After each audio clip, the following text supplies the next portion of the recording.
Hello दोस्तों, नमस्कार। स्वागत है आपका हमारे YouTube channel Uttarakhand GK very easy tricks में दोस्तों। और आज से हम उत्तराखंड जीके की एक नई सीरीज शुरू कर रहे हैं जिसमें हम 100 प्रश्नों के बारे में बात करेंगे एक वीडियो में। और ये क्वेश्चन हमारे फास्ट फॉरवर्ड टाइप में चलेंगे, यानी कि ये जो वीडियोज हैं आपकी कंप्लीटली रिवीजन के लिए हैं। आपके जो भी आगामी एग्जाम्स हैं, खनिज सहायक, वीडियो वीपीडीओ, सितंबर अक्टूबर नवंबर में जो होने वाले हैं, उसके बाद पटवारी लेखपाल, forest guard, Uttarakhand police, lower PCS, upper PCS, तो उसमें उत्तराखंड के ये प्रश्न काफ़ी महत्वपूर्ण दोस्तों आपके रहने वाले हैं। इसी के साथ साथ हमारी उत्तराखंड की पोस्टमार्टम क्लास भी दोस्तों चालू रहेगी, जिसमें हम 10 प्रश्नों में कॉन्सेप्चुअल बेस से बात करते रहेंगे, उसको रिलेट करते हुए पढ़ते रहेंगे। और यहाँ पर हम 100 प्रश्नों के बारे में बात करेंगे जो कि वन लाइनर टाइप में रहेंगे। तो आप लोग जरूर बताइएगा कि आपको ये वीडियो कैसी लग रही है। और ये जो मैं आपको आज क्वेश्चन करा रहा हूँ, ये मेरे पास में बहुत पहले से एक पीडीएफ पड़ी हुई थी, तो उसी के क्वेश्चन मैं आपको सबसे पहले कराऊंगा। फिर मेरे द्वारा कुछ क्वेश्चन जो टाइप किए गए वो मैं आप लोगों को कराने की कोशिश करूंगा। और एक क्वेश्चन फुल टू फुल आपके रिवीजन की दृष्टि से बनाए गए हैं। अगर आपको कॉन्सेप्ट और डिटेल में पढ़ना है तो फिर आप वो टॉपिक वाइज सीरीज देख लीजिए, या फिर जो मैंने पोस्टमार्टम क्लासेस अपलोड की हुई है उसे देख लीजिए। लेकिन ये आपका कंप्लीटली रिवीजन के लिए आपको इन प्रश्नों को सीधे सीधे पढ़ते हुए चलना है। और याद हो रहे हैं तो ठीक है, याद नहीं हो रहे हैं तो डायरेक्टली सुनते हुए चलना है। पहला प्रश्न है दोस्तों कि उत्तराखंड राज्य की स्थापना कब हुई थी। तो 9 नवंबर सन 2000 को उत्तराखंड राज्य की स्थापना हुई थी, भारतीय गणतंत्र के 27वें राज्य के रूप में और हिमालयी राज्यों के क्रम में 11वें और अंतिम राज्य के रूप में। कब? 9 नवंबर सन 2000 को। इसी कारण 9 नवंबर को उत्तराखंड राज्य स्थापना दिवस भी मनाया जाता है। अगला प्रश्न, उत्तराखंड गठन के पश्चात उत्तर प्रदेश में विधानसभा की कितनी सीटें बची थी। तो उत्तराखंड के गठन के बाद दोस्तों उत्तर प्रदेश में विधानसभा की 430 सीटें बची थी। और जो उत्तराखंड में प्रथम या अंतरिम विधानसभा का गठन कितने विधायकों के साथ में किया गया था दोस्तों। तो अंतरिम विधानसभा का गठन हमारा 30 विधायकों के साथ में किया गया था। कितने? 30 विधायकों के साथ में किया गया था। वैसे 31 विधायकों के साथ में होना था दोस्तों, लेकिन एक के द्वारा पार्टी छोड़ दी गई थी, तो फिर 30 विधायकों के साथ में उत्तराखंड में अंतरिम विधानसभा का गठन हुआ था। उत्तराखंड विधानसभा में कुल कितनी सीटें हैं। तो उत्तराखंड विधानसभा में दोस्तों हमारी 70 तो क्या है, निर्वाचित सीट है, तथा एक क्या है, मनोनीत सीट है। ठीक है, लेकिन अब मनोनीत सीट का आरक्षण हटा दिया गया है, तो अगले आरक्षण से आपका जो एंग्लो इंडियन वाली सीट है वह नहीं चलेगी। तो कितनी सीटें बचेंगी? 70 प्लस 1 71 सीटें आपको टोटली अभी फिलहाल याद रखनी है। 70 निर्वाचित पूछेगा तो 70, मनोनीत पूछेगा या सिंपली पूछेगा कि उत्तराखंड विधानसभा में कुल कितनी सीटें हैं, तो आपको 71 ही करना है, जिसमें 70 तो क्या होता है, चुनाव द्वारा चुने जाते हैं, और एक क्या होता है, मनोनीत होता है। अगला प्रश्न, पर्यटन विकास बोर्ड गठित करने वाला देश का पहला राज्य कौन सा है। तो पर्यटन विकास बोर्ड का गठन करने वाला उत्तराखंड दोस्तों क्या है, देश का पहला राज्य है। अगला प्रश्न, जागेश्वर मंदिर का निर्माण किस राजवंश के शासनकाल में हुआ था। तो जागेश्वर मंदिर का निर्माण दोस्तों कत्यूरी राजवंश के शासनकाल में हुआ था, ऐसा माना जाता है। नैनीताल में सबसे बड़ा भूस्खलन कब हुआ था।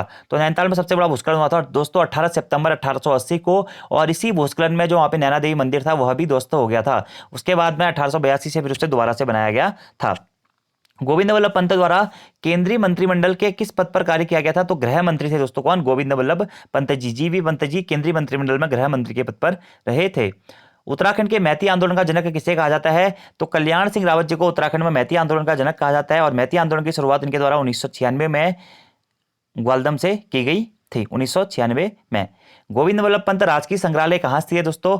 तो गोविंद वल्लभ पंत जीवी पंत राजकीय संग्रहालय अल्मोड़ा जनपद में स्थित है। अगला प्रश्न है, हिमालय कस्तूरी मृग परियोजना किस अभ्यारण्य में प्रारंभ की गई थी। तो हिमालयन कस्तूरी मृग परियोजना दोस्तों हमारा केदारनाथ अभ्यारण्य में शुरू की गई थी। कहाँ पे? केदारनाथ अभ्यारण्य में। ठीक है, अब ये केदारनाथ अभ्यारण्य दोस्तों कहाँ स्थित है। तो ये रुद्रप्रयाग जनपद और चमोली जनपद में हमारा स्थित है। रुद्रप्रयाग और चमोली की दोनों जनपदों में इसका विस्तार पाया जाता है। अगला प्रश्न, उत्तराखंड योजना आयोग का गठन कब हुआ था दोस्तों। तो इसे आप संशोधित कर लीजिएगा, 1 अप्रैल 2001। 1 अप्रैल 2001 को दोस्तों क्या हुआ था, योजना आयोग का गठन हुआ था। अब बहुत सारी किताबों में दोस्तों 24 मार्च 2001, 21 मार्च 2001 ये भी दिया हुआ है। अगर आपको फिर अप्रैल 2001 ऑप्शन में नहीं मिलता है तो फिर आप मार्च वाले को भी सही कर सकते हैं। तो योजना आयोग का गठन कब? 1 अप्रैल 2001 या फिर 24 मार्च या 21 मार्च 2001। ठीक है। अगला प्रश्न, कत्था फैक्ट्री उत्तराखंड में कहाँ स्थित है। तो उत्तराखंड में कत्था फैक्ट्री दोस्तों नैनीताल जनपद के हल्द्वानी में स्थित है। कहाँ पे? नैनीताल जनपद के हल्द्वानी में। चिपको महिला या चिपको वुमेन नाम से किसे जाना जाता है उत्तराखंड में। तो गौरा देवी जी को दोस्तों चिपको वुमेन के रूप में जाना जाता है। काली कुमाऊं का शेर किसे कहा जाता है दोस्तों। तो काली कुमाऊं का शेर कहा जाता है किसे? हर्षदेव जोशी को। और काली कुमाऊं का चाणक्य हर्षदेव ओली को काली कुमाऊं का शेर कहा जाता है, और हर्षदेव जोशी को दोस्तों काली कुमाऊं का चाणक्य कहा जाता है। तो ये दोनों प्रश्न आपको याद रखने हैं। काली कुमाऊं का शेर कौन? हर्षदेव ओली जी, जिनका संबंध चंपावत जनपद से था। कुमाऊं विश्वविद्यालय की स्थापना कब हुई थी दोस्तों? तो 1973 में हमारी कुमाऊं विश्वविद्यालय की स्थापना हुई थी। कब? 1973 में। गढ़वाल विश्वविद्यालय की स्थापना कहाँ हुई थी? 1973 में दोस्तों, पौड़ी गढ़वाल में गढ़वाल विश्वविद्यालय की स्थापना हुई थी। और कुमाऊं विश्वविद्यालय की स्थापना भी 1973 में नैनीताल में हुई थी। कुमाऊं विश्वविद्यालय के प्रथम उपकुलपति कौन थे? तो देवी दत्त पंजी, डीडी पंत जी कुमाऊं विश्वविद्यालय के प्रथम उपकुलपति थे। द होली हिमालय पुस्तक के लेखक कौन है दोस्तों? तो के कुमार नित्यानंद। के कुमार नित्यानंद द होली हिमालय पुस्तक के लेखक हैं। आपदा प्रबंधन विभाग की स्थापना करने वाला देश का प्रथम राज्य कौन सा है? तो आपदा प्रबंधन विभाग की स्थापना करने वाला देश का प्रथम राज्य हमारा कौन सा दोस्तों? उत्तराखंड है। विश्व बैंक की सहायता से पर्यावरण सुरक्षा हेतु प्रयोगशालाएं कहां पर स्थापित की गई है? तो वर्ल्ड बैंक की सहायता से दोस्तों पर्यावरण की सुरक्षा हेतु प्रयोगशालाएं हमारी देहरादून और हल्द्वानी में स्थापित की गई है। कहां पे? देहरादून और हल्द्वानी में। हिमालय बचाओ देश बचाओ का नारा किसने दिया दोस्तों? सुंदरलाल बहुगुणा जी ने दिया था हिमालय बचाओ देश बचाओ का नारा। उत्तराखंड में Himalayan environmental studies and conservation organization HESCO के प्रणेता कौन है दोस्तों? तो हैस्को के संस्थापक कौन? अनिल जोशी, जिन्होंने 1979 में हैस्को की स्थापना करी थी। किसने? अनिल जोशी जी ने। और हैस्को की फुल फॉर्म आप याद रख सकते हैं, Himalaya environmental studies and conservation organization, HESCO, ऐसे करके याद कर सकते हैं। हैस्को की फुल फॉर्म भी आपसे एग्जाम में पूछी जा सकती है। तो इसके प्रणेता कौन है या इसकी स्थापना किसने करी दोस्तों? तो अनिल जोशी जी के द्वारा इसकी स्थापना की गई थी। ठीक है।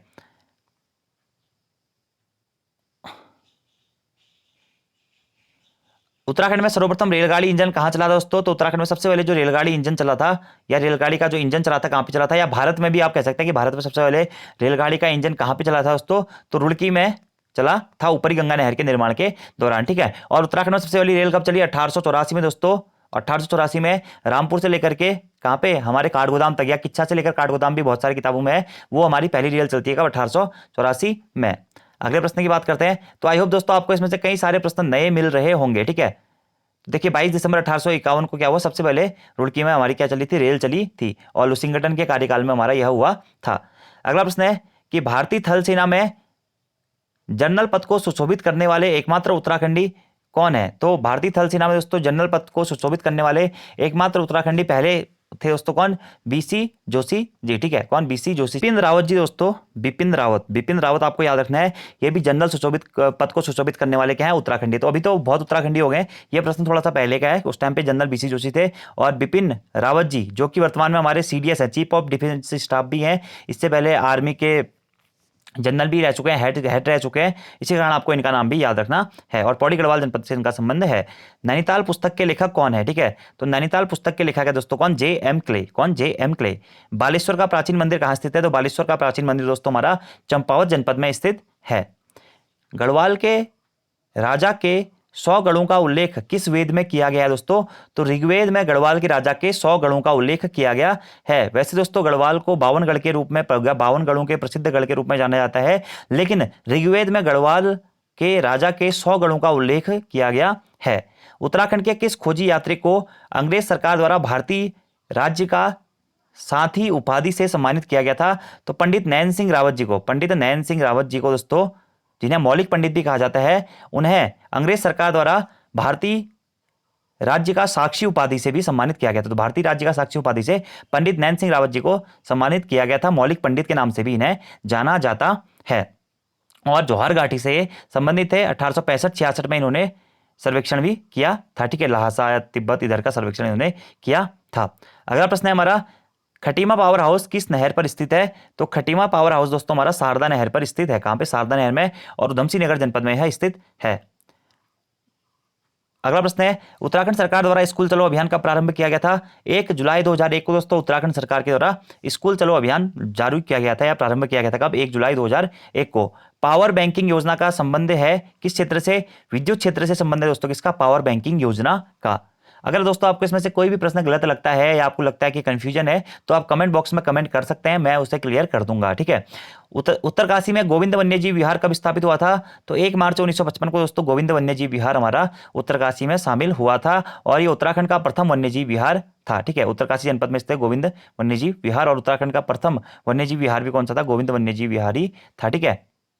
अगला प्रश्न है, पहाड़ी स्थानों में भूमि नापने की इकाई एक नाली लगभग कितने वर्ग मीटर के बराबर होती है? तो एक नाली बराबर होता है दोस्तों क्या? 201 वर्ग मीटर। कितना? 201 वर्ग मीटर एक नाली बराबर होता है, 201 वर्ग मीटर। ठीक है। अगला प्रश्न है, केंद्रीय विज्ञान एवं प्रौद्योगिकी मंत्रालय द्वारा संचालित यू प्रोब योजना किससे संबंधित है? तो केंद्रीय विज्ञान एवं प्रौद्योगिकी मंत्रालय द्वारा संचालित यू प्रोब योजना का संबंध दोस्तों मौसम संबंधी आंकड़ों से। किससे? मौसम संबंधी आंकड़ों से। अगला प्रश्न है कि चंद राजाओं के शासनकाल में किस नगर को राजापुर के नाम से जाना जाता था? दोस्तों अल्मोड़ा को ही क्या राजापुर के नाम से जाना जाता था, या खगमरा कोट नाम से, या आलमनगर नाम से भी अल्मोड़ा को ही जाना जाता था। ऋषिकेश स्थित लक्ष्मण झूला आम आदमी व्यक्ति के लिए कब खोला गया था? तो 10 अप्रैल 1930 को दोस्तों लक्ष्मण झूला पुल आम आदमी के लिए खोला गया था। उत्तर बयां है के लेखक कौन है? तो विद्यासागर नौटियाल जी हैं उत्तर बयां है के लेखक। एडवर्ड जेम्स कॉर्बेट यानी कि जिम कॉर्बेट का जन्म 1875 में किस शहर में हुआ था? तो नैनीताल में इनका जन्म हुआ था। नैनीताल में ही, नैनीताल के काला डूंगी नामक स्थान पे इनका दोस्तों भवन भी स्थित है। इनका संग्रहालय भी कहाँ पे?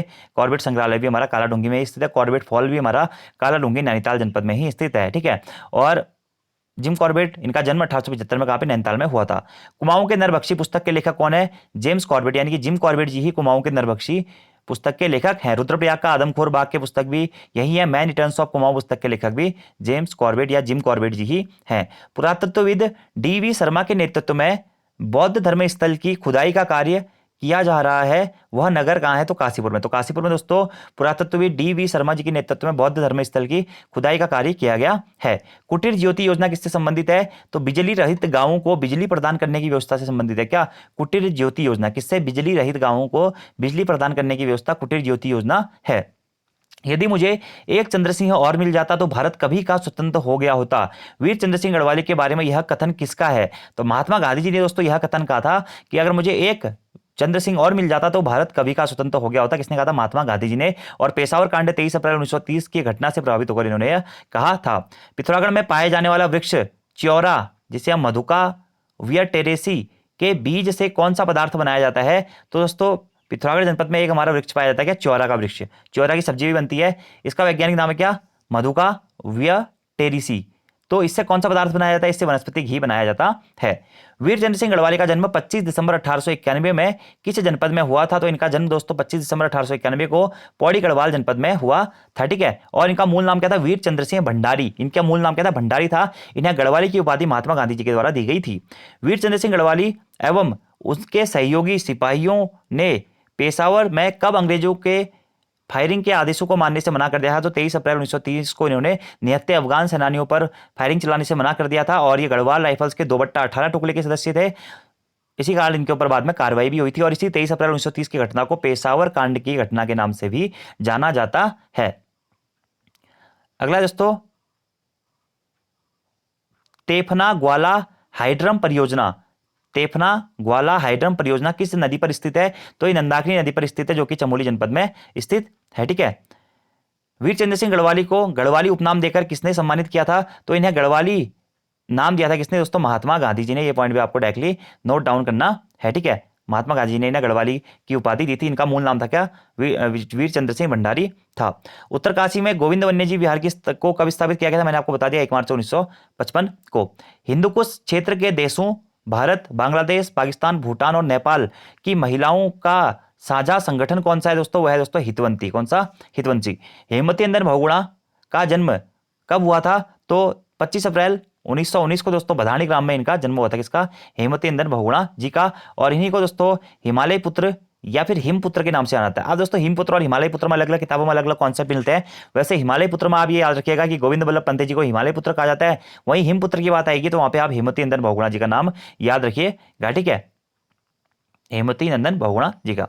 अगला प्रश्न है, कौन सा महापुरुष हिमालय पुत्र के नाम से जाना जाता है? तो इसको आप गोविंद बल्लभ पंत कर लीजिएगा, गोविंद बल्लभ पंत। ठीक है, और हिमपुत्र हेमवती नंदन बहुगुणा। नयार नदी को और किस नाम से जाना जाता है? तो नयार नदी को दोस्तों नारद नदी के नाम से भी जाना जाता है। क्या? नारद नदी के नाम से भी जाना जाता है। और पूर्वी नयार और पश्चिमी नयार नदियों का उद्गम कहां से होता है दोस्तों? दूधातोली पर्वत श्रृंखला से इसका उद्गम होता है। किस अंग्रेज को उत्तरांचल के पर्वतीय क्षेत्र में गोरा ब्राह्मण कहा जाता है? तो जिम कॉर्बेट को गोरा ब्राह्मण भी कहा जाता है। किसको? जिम कॉर्बेट को गोरा ब्राह्मण कहा जाता है। शैलेश मटियानी पुस्तकालय कहां स्थित है? रामगढ़ नैनीताल में शैलेश मटियानी पुस्तकालय स्थित है।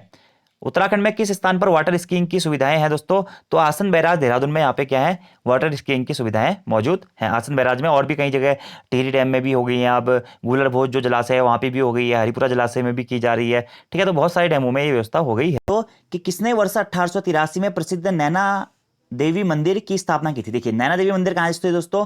नैनीताल में स्थित है। और 1883 यानी कि दोस्तों 1882-83 की बात यहाँ पे की गई है कि कुछ कुछ किताबों में 1882 और कुछ कुछ किताबों में आपको 1883 मिलेगा। और उसे 1882-83 में वैसे दोस्तों नैना देवी मंदिर का जीर्णोद्धार हुआ था, जो कि अमरनाथ शाह के द्वारा कराया गया था। थोड़ी देर पहले मैंने आपको एक क्वेश्चन बताया था कि नैनीताल में भयंकर भूस्खलन कब आया था? 18 सितंबर 1880 को, जब नैनीताल में भयंकर भूस्खलन आता है, जिस कारण जो नैना देवी मंदिर होता है वह ध्वस्त हो जाता है। उसके बाद दोस्तों मोतीलाल शाह के पुत्र अमरनाथ शाह के द्वारा नैना देवी मंदिर का जीर्णोद्धार कराया जाता है। कब? 1882-83 में। अगर आपसे प्रश्न पूछा जाता है कि नैना देवी मंदिर का निर्माण सर्वप्रथम किसने कराया था, तो मोतीलाल शाह ने। मोतीलाल शाह ने दोस्तों सर्वप्रथम 1842 में नैना देवी मंदिर, जो कि नैनीताल जनपद में स्थित है, उसका निर्माण करवाया था। 1880 में भूकंप से मंदिर ध्वस्त हो गया और उसके बाद 1882-83 में दोस्तों फिर उसके पुत्र अमरनाथ शाह ने इस मंदिर का जीर्णोद्धार करवाया था। बहुत सारी किताबों में 1882-83 की जगह पे आपको 1892 भी देखने को मिलेगा, तो आपको ऑप्शन के अकॉर्डिंग आप ये प्रश्न करना है। नैना देवी महोत्सव या नंदा देवी महोत्सव का आयोजन कहां पे होता है दोस्तों? वह नैनीताल जनपद में ही होता है। अभी हाल ही में हुआ भी है, ठीक है, नंदाष्टमी को। अगला प्रश्न है दोस्तों कि दून स्कूल की स्थापना किस वर्ष हुई थी? ठीक है, तो दून स्कूल की स्थापना हुई थी दोस्तों 1935 में। सतीश रंजन दास जी के द्वारा दून स्कूल की स्थापना हुई थी। देखिए दोस्तों इस पीडीएफ में मैं आपको 100 क्वेश्चन करा रहा हूं, और ये जो पीडीएफ है ना मेरे पास पिछले 4 या 5 सालों से, आप ये मान सकते हैं 2016 से मेरे पास में पीडीएफ है। और आज के 100 प्रश्न से 2016 के बाद कितने एग्जाम हुए हैं 2021 तक आप लोगों ने देखा होगा, और ये 100 प्रश्नों में से आप देखिएगा कि कितने प्रश्न एग्जाम में पहले आ चुके हैं। तो ये पीडीएफ रिवीजन की दृष्टि से ही है, स्पेशली मैंने इसी एग्जाम के लिए बचा के रखी हुई थी। तो ये सभी पीडीएफ में आपको कवर अप कराऊंगा। 100 क्वेश्चन आपको वन लाइनर तौर पर डायरेक्टली याद करते हुए चलने हैं। आज के जो 100 क्वेश्चन ना, इसमें से 20 से 25 क्वेश्चन ऐसे हैं कि जो कि 2016 से लेकर के 2021 तक एग्जाम में पूछे जा चुके हैं। तो आगे भी यहां से दोस्तों प्रश्न बनने के चांसेस हैं। ये जो दून स्कूल की स्थापना 1935 सतीश रंजन दास, ये भी एग्जाम में पूछा जा चुका है। अगला प्रश्न दोस्तों, कुमाऊनी गीत बेड़ूपाको बारामासा के लेखक कौन है? तो बजेंद्र लाल साहजी बेड़ूपाको बारामासा कुमाऊनी गीत के लेखक हैं। इससे सबसे पहले गाया किसने था दोस्तों? तो गोपाल बाबू गोस्वामी के द्वारा इसे सबसे पहले गाया गया था। ठीक है, अगला प्रश्न है प्रसिद्ध रंगकर्मी मोहन उप्रेती जी का जन्म स्थान कहां है? तो प्रसिद्ध रंगकर्मी दोस्तों मोहन चंद्र उप्रेती इनका मूल नाम था। इनका जन्म स्थान दोस्तों कहां पे? अल्मोड़ा में। और इनका जन्म कब हुआ था? 1928 में अल्मोड़ा में इनका जन्म हुआ था। और रंगकर्मी के रूप में इन्हें जाना जाता है। इन्होंने भी बेड़ूपाको बारामासा में बजेंद्र लाल साहू जी के साथ में एक अद्भुत योगदान दिया था, और भी कई चीजों में इन्होंने योगदान दिया था। अगला प्रश्न, राष्ट्रीय शीत जल मत्स्यिकी अनुसंधान केंद्र कहां स्थित है? यह प्रश्न भी 3 से 4 बार एग्जाम में पूछा जा चुका है दोस्तों। तो राष्ट्रीय शीत जल मत्स्यिकी अनुसंधान केंद्र दोस्तों कहां स्थित है? नैनीताल जनपद के भीमताल में स्थित है। नैनीताल जनपद के भीमताल में स्थित है। टिहरी की कहानियां पुस्तक के लेखक कौन है? तो विद्यासागर नौटियाल जी टिहरी की कहानियां पुस्तक के लेखक हैं। और टिहरी का इतिहास पुस्तक के लेखक कौन है दोस्तों? वो है हमारे कौन? शिव प्रसाद डबराल जी। अगला प्रश्न, 23 मई 1930 को तिलाड़ी कांड कहां हुआ था? अब देखिए दोस्तों 23 मई 1930 को तिलाड़ी या तिगड़ी कांड भी इसे कहा जाता है, या इसी को दोस्तों रवाई कांड भी कहा जाता है। क्या? तिलाड़ी कांड, तिगड़ी कांड या रवाई कांड इसे कहा जाता है। तिलाड़ी कांड, रवाई कांड या तिगड़ी कांड कब हुआ था दोस्तों? यह 23 मई 1930 को हुआ था। इसे उत्तराखंड का जलियांवाला बाग हत्याकांड के नाम से भी जाना जाता है। और यह स्थान कहां हुआ था पूछा गया था दोस्तों, यहाँ पे टिहरी में यह हुआ था। लेकिन उस टाइम पे ये तिलाड़ी या रवाई जो था टिहरी में पड़ता था, लेकिन वर्तमान समय में दोस्तों क्या पड़ता है? उत्तरकाशी जनपद में पड़ता है। ठीक है, तो वर्तमान के प्रक्षेप में पूछेगा तो उत्तरकाशी आंसर होगा, और उस टाइम के प्रक्षेप में पूछेगा तो टिहरी गढ़वाल आपका आंसर होगा। तो आपको दोनों ही नोट डाउन कर लेने हैं। ठीक है, अगले प्रश्न की बात करते हैं कि नया बस्ता कविता संग्रह के लेखक हैं कौन? नया बस्ता कविता संग्रह जो है दोस्तों वो किसका है? हेमंत कुकरेती जी का है। उत्तराखंड का सबसे लंबा रोपवे कहां स्थित है? तो जोशीमठ से ओली रोपवे दोस्तों उत्तराखंड का सबसे लंबा रोपवे है, जिसकी जो शुरुआत होती है, शुभारंभ हुआ था 1983 में इसका शुभारंभ हुआ था।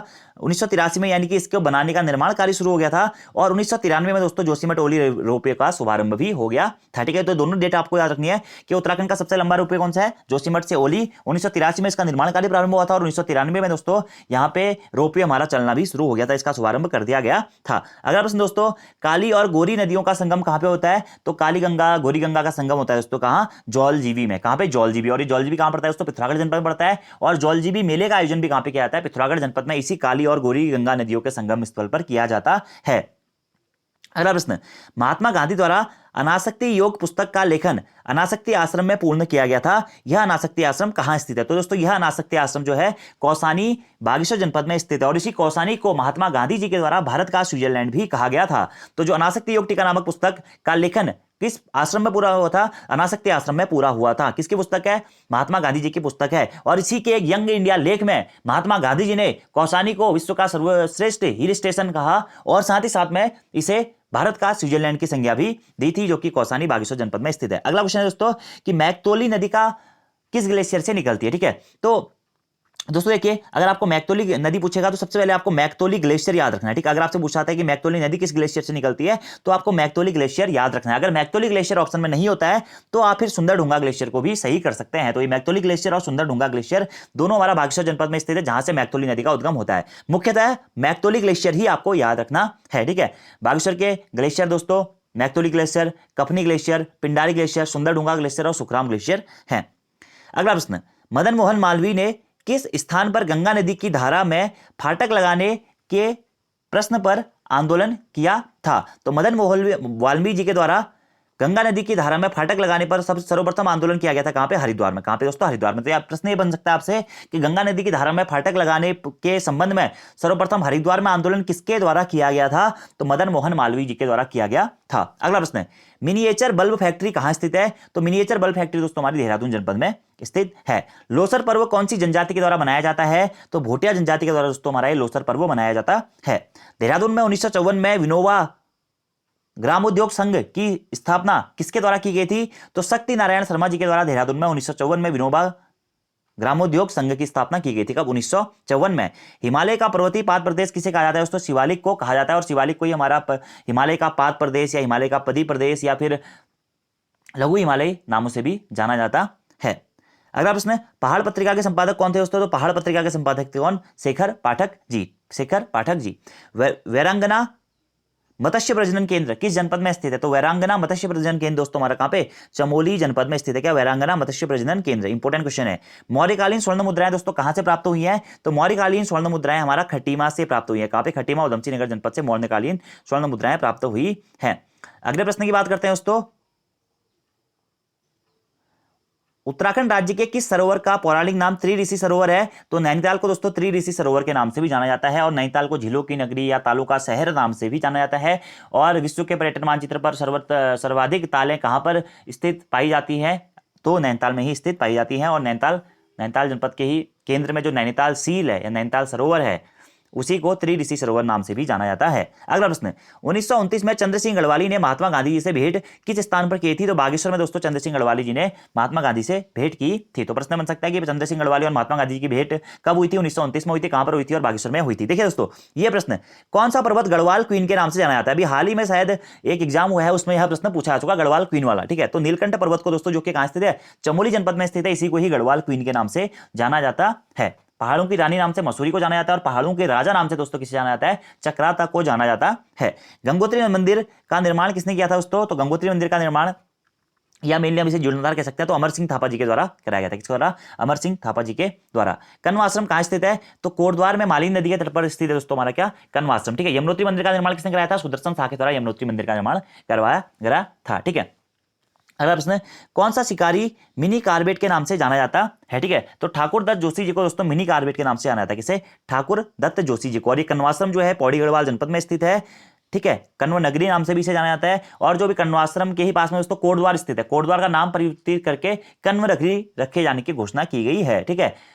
यहीं पर कालिदास ने अभिज्ञान शाकुंतलम की रचना करी थी। इसमें दुष्यंत और शकुंतला की प्रेम कहानी और भरत के जन्म के बारे में बताया गया है। कहां पे? मालिनी नदी के तट पर कोटद्वार में, ठीक है। और कण्वाश्रम प्राचीन समय में दोस्तों एक हमारा शिक्षा का प्रमुख केंद्र के रूप में भी जाना जाता है। अगला प्रश्न, कालिदास का जन्मस्थल कहां पे माना जाता है दोस्तों? तो कालिदास का जन्मस्थान कहां माना जाता है?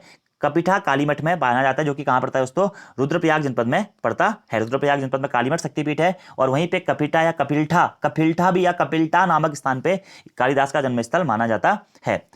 अगला प्रश्न दोस्तों, खान अब्दुल गफ्फार खां को स्वतंत्रता के समय किस जेल में रखा गया था? तो खान अब्दुल गफ्फार खां को दोस्तों स्वतंत्रता के समय में दोस्तों कहां? अल्मोड़ा जेल में रखा गया था। और अल्मोड़ा जेल की स्थापना कब हुई थी? 1816 में अल्मोड़ा जेल की स्थापना टेल के द्वारा की गई थी। अगला प्रश्न, डॉक्टर संपूर्णानंद खुली जेल किस स्थान पर स्थित है? तो डॉक्टर संपूर्णानंद खुली जेल दोस्तों हमारा सितारगंज में स्थित है। कहां पे स्थित है? सितारगंज में स्थित है। और यह प्रश्न भी एग्जाम में पूछा जा चुका है। अगला प्रश्न, उत्तराखंड के पर्वतीय क्षेत्रों में कौन सा वृक्ष ईंधन और चारे के रूप में सर्वाधिक उपयोग में होता है? तो उत्तराखंड के पर्वतीय क्षेत्र में दोस्तों जो हमारा बांज का वृक्ष है, बांज का वृक्ष वह ईंधन और चारे के रूप में सर्वाधिक उपयोग होता है। ऐसा कहा जाता है दोस्तों कि एक बांज का जो वृक्ष होता है वह करीबन करीब 5 करोड़ रुपए का फायदा हमें पहुंचाता है, क्योंकि इस समय पानी भी मिलता है, इस समय ईंधन भी मिलता है, इस समय चारा भी मिलता है, इस समय जो गाय भैंसों के गोठ में जो उनके शयन स्थल बनाए जाते हैं या नियार व्यार बनाने के काम भी ये आता है, ठीक है। उत्तराखंड की प्रमुख फसलें कौन सी है दोस्तों? गेहूं, चावल, झिंगारा, आलू, मडुआ, ये उत्तराखंड की क्या हैं प्रमुख फसलें हैं। ठीक है, वैसे झिंगोरा क्या है उत्तराखंड में, तो ये फसल है, ये भी आपको याद रखना पड़ेगा।